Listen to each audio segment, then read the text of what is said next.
এ কি, বাচ্চারা বাঘ খেতে চায়? সর্বনাশ! গুহার মধ্যে নিশ্চয়ই কোনো ভয়ানক রাক্ষস আছে। আরে বাঘ কোথায় পাবো? যা ছিল সবই তো ধরে আনলাম। আচ্ছা ঠিক আছে, আমার ঝপাংটা দাও। এদিকে একটা বাঘ আসছিল, এখনই ওকে ভতাং করছি।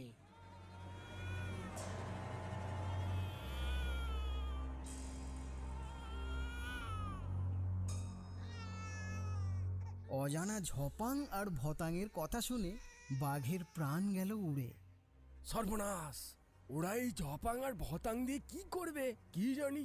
এখানে আর থাকলে হবে না, পালাই! যাক, বাঘ পালিয়েছে, আপদ গেছে। এদিকে প্রাণ ভয়ে বাঘ ছুটেছে। গাছের ওপর থেকে একটা বানর বাঘকে ছুটতে দেখে ভারী আশ্চর্য হয়ে ভাবল,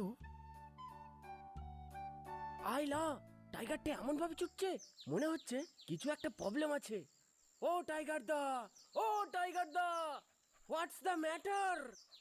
এমন ভাবে ছুটছো কেন? সাদে কি ছুটছে, আর একটু হলে আমাকে মেরেই ফেলতো।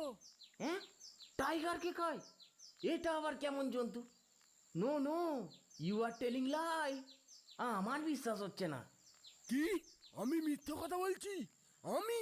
ওকে, তোমার পিঠে করে আমাকে নিয়ে চলো, তারপর দেখছি। তবে ওঠো আমার পিঠে। এরপর বাঘ বানরকে পিঠে চাপিয়ে ওই গুহার দিকে চলতে লাগলো।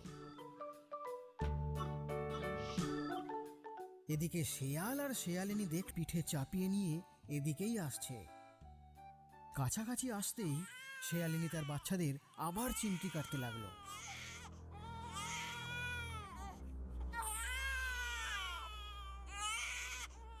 আরে, বাচ্চাগুলো আবার কাঁদছে, কি হলোটা কি?